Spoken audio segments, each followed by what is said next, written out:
Summer ಶುರು ಆದರೆ ಸಾಕು, ನಮ್ಮ ಸ್ಕಿನ್ನ ಹೇಗೆ ಮೇಂಟೈನ್ ಮಾಡೋದೇ ಒಂದು ದೊಡ್ಡ ಕ್ವೆಶನ್. ಡೈಲಿ ಚೆನ್ನಾಗಿ ನೀರು ಕುಡಿಬೇಕು, ಜೊತೆಗೆ ಒಳ್ಳೆ ಫುಡ್ ಕೂಡ ತಗೋಬೇಕು. ಅದ್ರ ಜೊತೆಗೆ ನಾನು ಹೇಳೋ ಫೇಸ್ ಪ್ಯಾಕ್ನ ಟ್ರೈ ಮಾಡಿ ಡೆಫಿನೆಟ್ ಆಗಿ ಸಖತ್ತಾಗಿ ರಿಸಲ್ಟ್ ಕೊಡುತ್ತೆ. ಜಾಸ್ತಿ ಟೈಮ್ ವೇಸ್ಟ್ ಮಾಡದೆ ಬೇಗ ವಿಡಿಯೋ ಶುರು ಮಾಡೋಣ. ಎಲ್ಲರಿಗೂ welcome back to my channel. ಈ ಫೇಸ್ ಪ್ಯಾಕ್ ಮಾಡೋಕ್ಕೆ ಬೇಕಾಗಿದ್ದು ಎರಡೇ ಇಂಗ್ರೀಡಿಯೆಂಟ್ಸ್, ಅದು ಬೀಟ್ರೂಟ್ ಮತ್ತು ಕಡಲೆ ಹಿಟ್ಟು. ಮೊದಲಿಗೆ ಬೀಟ್ರೂಟ್ನ ಸಿಪ್ಪೆ ಸುಲಿದು ಆ ಬೀಟ್ರೂಟ್ನ ಸ್ಲೈಸಸ್ ಆಗಿ ಕಟ್ ಮಾಡಿ ಗ್ರೈಂಡ್ ಮಾಡ್ಕೋಬೇಕು. ಆಮೇಲೆ ಗ್ರೈಂಡ್ ಮಾಡಿ ಇಟ್ಕೊಂಡಿರೋ ಬೀಟ್ರೂಟ್ನ ಗಾಳಿಸ್ಬೇಕು ಚೆನ್ನಾಗಿ. ಅದು ನೀರು ಬಂದಿರುತ್ತಲ್ಲ, ಅದು ನೀರು ಮಾತ್ರ ಎಕ್ಸ್ಟ್ರಾಕ್ಟ್ ಮಾಡ್ಕೊಬೇಕು.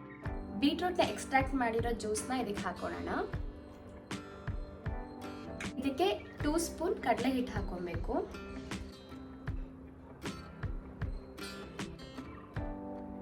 ಇವಾಗ ಇದನ್ನ ಚೆನ್ನಾಗಿ ಮಿಕ್ಸ್ ಮಾಡಬೇಕು. ಬೀಟ್ರೂಟ್ನ ಫೇಸಿಗೆ ಹಚ್ಚೋದ್ರಿಂದ ಏನು ಯೂಸಸ್ ಆಗುತ್ತೆ ಅಂದರೆ, ಬೀಟ್ರೂಟು ಆಕ್ನೆಗೆ ತುಂಬ ಒಳ್ಳೆಯದು, ಮತ್ತು ಫೇಸ್ ಟ್ಯಾನಿಗೆ ಅಂತೂ ಸಿಕ್ಕಾಪಟ್ಟೆ ಒಳ್ಳೆಯದು.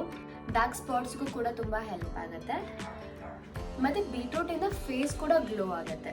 ಕಡಲೆ ಹಿಟ್ಟು ಹಾಕೋದ್ರಿಂದ ಸ್ಕಿನ್ನಲ್ಲಿರೋ ಆಯಿಲಿನೆಸ್ ರೆಡ್ಯೂಸ್ ಮಾಡುತ್ತೆ. ಆ್ಯಂಡ್ ಇದು ಎರಡು ಕಾಂಬಿನೇಷನ್, ಬೀಟ್ರೂಟ್ ಮತ್ತು ಕಡಲೆ ಹಿಟ್ಟು ತುಂಬ ಚೆನ್ನಾಗಿ ವರ್ಕ್ ಆಗುತ್ತೆ. ನನಗೆ ಸಿಕ್ಕಾಪಟ್ಟೆ ವರ್ಕ್ ಆಗಿದೆ. ಬೀಟ್ರೂಟಲ್ಲಿ ವೈಟಮಿನ್ ಸಿ ಕೂಡ ಇದೆ. ಇವಾಗ ಚೆನ್ನಾಗಿ ಮಿಕ್ಸ್ ಮಾಡಿದ್ದೀನಿ ನೋಡಿ, ತಿಕ್ ಪೇಸ್ಟ್ ಆಗಿದೆ. ಇವಾಗ ಹಚ್ಚಕ್ಕಿಂತ ಮುಂಚೆ ಫೇಸ್ನ ವಾಶ್ ಮಾಡ್ಕೊಬೇಕು. ನಾನು ಆಲ್ರೆಡಿ ಫೇಸ್ನ ವಾಶ್ ಮಾಡ್ಕೊಂಡಿದ್ದೀನಿ. ಇವಾಗ ಫೇಸ್ಗೆ ಹಚ್ಚೋಣ. ಕ್ಲೀನ್ ಹ್ಯಾಂಡ್ಸಲ್ಲಿ ಫೇಸ್ಗೆ ಹಚ್ಚಬೇಕು.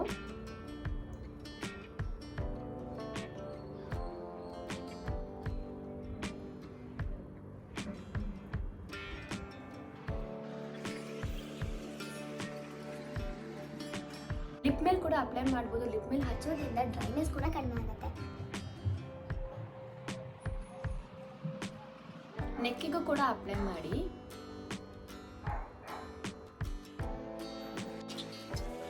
ಆ್ಯಂಡ್ ಇದು ಉಳಿದಿರೋದನ್ನ ಹ್ಯಾಂಡ್ಸ್ಗೆ ಮತ್ತು ಲೆಗ್ಸ್ಗೂ ಕೂಡ ಅಪ್ಲೈ ಮಾಡ್ಬೋದು. ತುಂಬ ಚೆನ್ನಾಗಿ ವರ್ಕ್ ಆಗುತ್ತೆ. ಸ್ಕಿನ್ ಗ್ಲೋ ಕೊಡುತ್ತೆ ಮತ್ತು ಟ್ಯಾನ್ ರಿಮೂವ್ ಆಗುತ್ತೆ. ನೋಡೋಕೆ ಒಳ್ಳೆ ಭಯಂಕರ ಕಾಣ್ತಾ ಇದ್ದೀನಿ ಅಲ್ವಾ? ನನಗೆ ನೋಡೋಕೆ ಒಂಥರ ಅನಿಸ್ತಾ ಇದೆ. ಇದು ಹಚ್ಚಿ 15 ಮಿನಿಟ್ಸ್ ಆದಮೇಲೆ ಡ್ರೈ ಆದಮೇಲೆ ಲೂಕ್ ವಾರ್ಮ್ ವಾಟರಲ್ಲಿ ಫೇಸ್ನ ವಾಶ್ ಮಾಡ್ಕೋಬೇಕು. ಸೊ ಮುಖ ತೊಳ್ಕೊಂಡು ಬಂದೆ.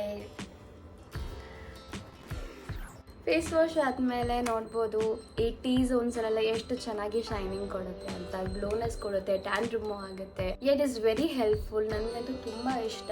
ಡ್ರೈನೆಸ್ ನಾಟ್ ಅಟ್ ಆಲ್ ಇಲ್ವೇ ಇಲ್ಲ.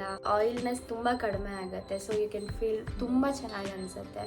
ಇದು ಫೇಸ್ ವಾಶ್ ಮಾಡಾದ್ಮೇಲೆ ಒಂದು 2 ಮಿನಿಟ್ಸ್ ಬಿಟ್ಬಿಟ್ಟು ಮಾಯ್ಶ್ಚರೈಸರ್ ಮತ್ತು ಸನ್ಸ್ಕ್ರೀನ್ ಲೋಷನ್ ಹಚ್ಚಿ. So it is very helpful. ಇದೇ ಥರ ಸ್ಕಿನ್ ಕೇರ್ ಬಗ್ಗೆ ಸಾಕಷ್ಟು ವಿಡಿಯೋಸ್ ಮಾಡಿದ್ದೀನಿ ನಮ್ಮ ಚಾನಲಲ್ಲಿ. ಲಿಂಕ್ ನ ಕೆಳಗಡೆ ಡಿಸ್ಕ್ರಿಪ್ಷನ್ ಅಲ್ಲಿ ಹಾಕಿರ್ತೀನಿ, ಹೋಗಿ ನೋಡಿ. ಇದೇ ತರ ಇನ್ನಷ್ಟು ಸ್ಕಿನ್ ಮತ್ತೆ ಹೇರ್ ಬಗ್ಗೆ ವಿಡಿಯೋಸ್ ಮಾಡ್ತಾ ಇರ್ತೀನಿ. ಚಾನಲ್ ನ ಸಬ್ಸ್ಕ್ರೈಬ್ ಮಾಡೋದನ್ನ ಮಾತ್ರ ಮರಿಬೇಡಿ. See you in the next video. Until then, take care and bye bye.